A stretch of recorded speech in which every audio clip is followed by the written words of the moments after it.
Kompas Bisnis kembali untuk Anda. Saudara, kabar teranyar dari Garuda Indonesia. DPR ini menyetujui suntikan dana 7,5 triliun rupiah untuk menyelamatkan Garuda Indonesia. Lantas, apakah dana ini mampu selamatkan Garuda Indonesia? Kompas Bisnis akan mengulasnya.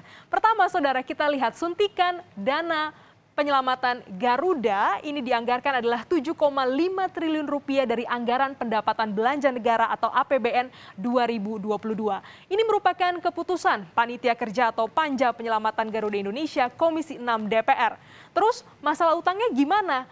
Proses penundaan kewajiban pembayaran atau PKPU ini masih berlangsung di PN Jakarta Pusat dan diperkirakan akan selesai pada 22 Mei mendatang. Berdasarkan paparan Kementerian BUMN, kebutuhan dana penyelamatan Garuda ini mencapai 936 juta dolar Amerika Serikat atau setara sekitar 13,5 triliun rupiah. Artinya nih, dana PMN yang diberikan oleh pemerintah ini baru setengahnya, saudara. Namun Garuda bilang bahwa kucuran dana ini akan dimanfaatkan untuk operasional Garuda Indonesia. Artinya tidak digunakan untuk membayar utang yang sangat dibutuhkan oleh Garuda saat ini. Dan saat ini Garuda membutuhkan adalah pemulihan jumlah armada dan aspek operasional untuk mendukung kinerja. Apalagi nih kita tahu bersama bahwa armada yang dimiliki oleh Garuda ini tinggal 29. Di sisi lain, Ketua Asosiasi Pengguna Jasa Penerbangan Indonesia, Alvin Lee, menilai dana PMN ini sangat berarti bagi Garuda untuk membantu bayar cicilan utang. Nah, saudara ya, kita cicil kendaraan, cicil rumah aja udah pusing. Nah, gimana dengan cicilan utang hingga triliunan rupiah ini?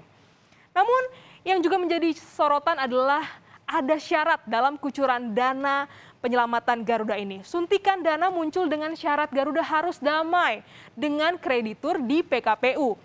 Pengamat BUMN Toto Pranoto menilai suntikan dana yang diberikan ini dapat memberikan kepastian kreditur bahwa pemerintah dan DPR ini serius mendukung penyelamatan Garuda. Namun di sisi lain, pemerintah juga setuju loh, ada yang namanya opsi privatisasi saham.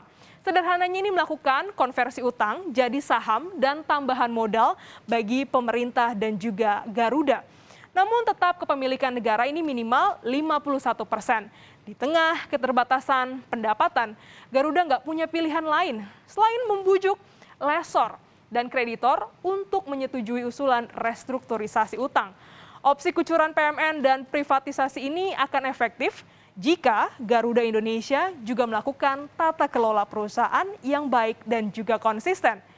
Namun terkait dengan kebijakan dan keputusan ini, peneliti Indef Abra Talatov ini menilai Garuda Indonesia itu merupakan perusahaan terbuka, saudara, dan tidak bisa mendapat suntikan PMN.